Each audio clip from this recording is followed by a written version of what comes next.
They say the hero always wins, that good triumphs over evil, justice is served, and the villain is stopped just in time. But what if that isn't how the story ends? What if the villain escapes, or worse, wins outright? These aren't happy endings, they're cautionary tales. Because in these films, the bad guy doesn't just survive, he changes everything.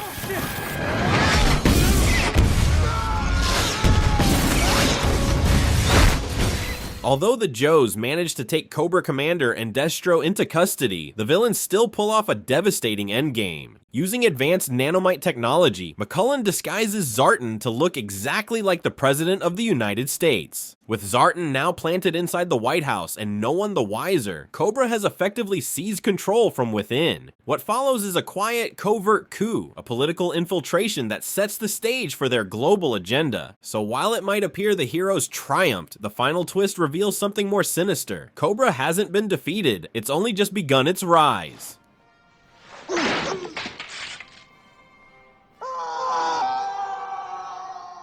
Among James Bond's many cinematic outings, On Her Majesty's Secret Service remains one of the most emotionally devastating. And it's not just because it was the first time Sean Connery wasn't playing 007. This chapter dared to show Bond not as a suave, invincible spy, but as a man capable of love, loss, and vulnerability. Throughout the film, Bond relentlessly tracks down his arch-nemesis Blofeld, but unlike the explosive climaxes of most Bond adventures, this one delivers heartbreak instead of heroism. Just as Bond finds happiness and marries Tracy, Blofeld makes a final horrifying move. In a cold-blooded drive-by shooting, Tracy is killed, leaving Bond cradling her lifeless body in shock. At the time of release, audiences weren't ready for this kind of vulnerability from their cinematic super spy. But today, the film is praised for its daring ending and emotional weight, because here the villain didn't just survive, he left the hero broken.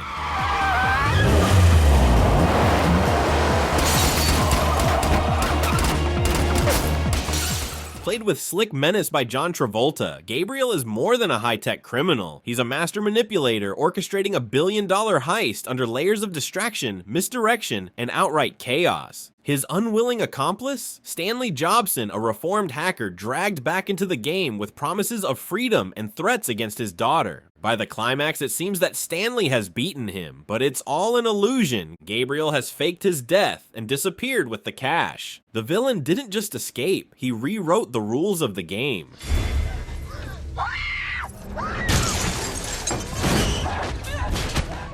The Terminator franchise had always held onto one fragile thread of hope, that the future isn't written and Judgment Day can be stopped. But in Terminator 3: Rise of the Machines, that hope is mercilessly erased. From the opening moments, John Connor and Kate Brewster are on the run, trying to prevent Skynet from going online. But instead of changing the future, they walk right into it. In a devastating twist, the facility they believe to be Skynet's command center turns out to be a Cold War-era fallout shelter. There is no system to shut down. It's already everywhere, beyond reach, beyond control. When the missiles launch, there's no last-second heroism, no override, no salvation. Are you getting warm?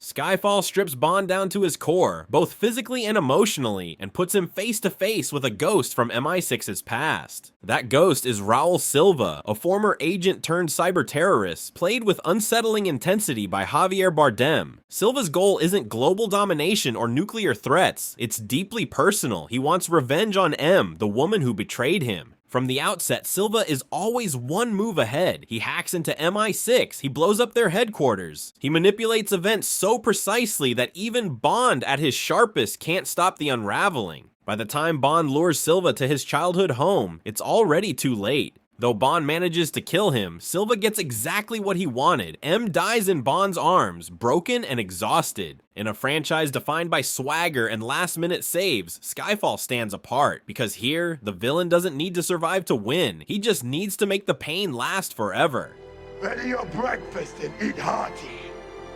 But tonight, we dine in hell!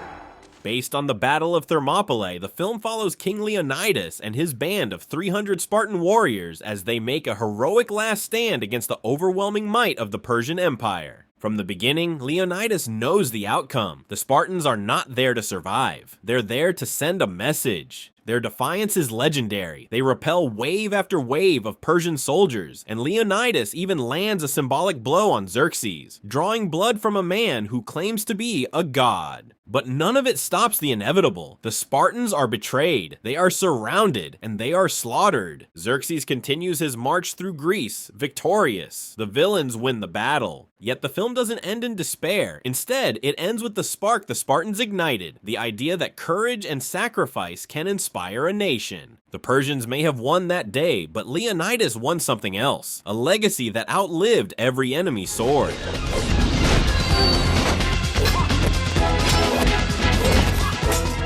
The Matrix Reloaded was expected to deliver answers. What it gave instead was uncertainty, collapse, and a villain quietly gaining the upper hand. By the time Neo reaches the Architect, the illusion of choice becomes clear. The prophecy was a lie, and the One was just another mechanism of control. Faced with the ultimate decision to reboot the Matrix and preserve the cycle, or risk everything to save Trinity, Neo chooses love over logic, and that choice breaks the system. Meanwhile, Zion stands vulnerable. The machines are on the move, drilling toward humanity's last refuge. But perhaps the darkest blow comes from Agent Smith. No longer tethered to the rules of the system, Smith infects the real world by taking over the body of Bane. Now he's out of the Matrix and no one knows it. Reloaded doesn't end with hope, it ends with doubt. The machines are winning, humanity is fractured, and the supposed savior may have doomed them all.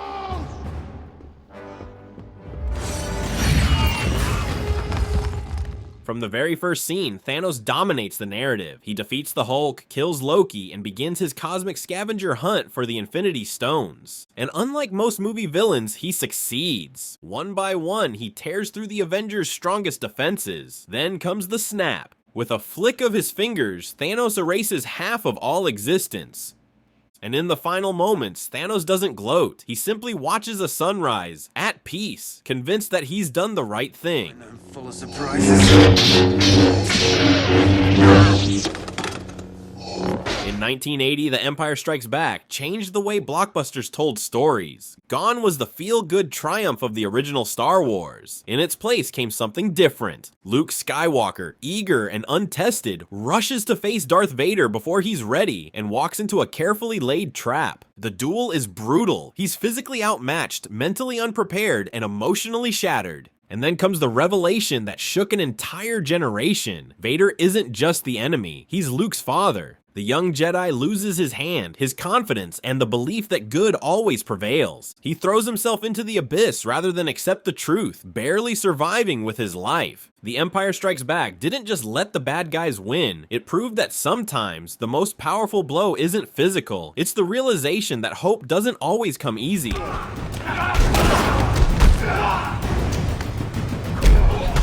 The Dark Knight isn't about world domination or alien invasions. It's about something far more terrifying, the collapse of ideals. And at the center of that collapse is the Joker, a villain who doesn't care about money, power, or recognition. He just wants to burn it all down. From the first heist to the final showdown, the Joker manipulates Gotham like a puppet master. By the time the credits roll, Gotham has lost its soul. The man meant to inspire it is dead, and the one protecting it must become the villain. The Joker's chaos lives on, not through destruction, but through compromise. He proved his point, even the best of us can fall. And that's why in The Dark Knight, the villain doesn't just win the battle, he wins the argument.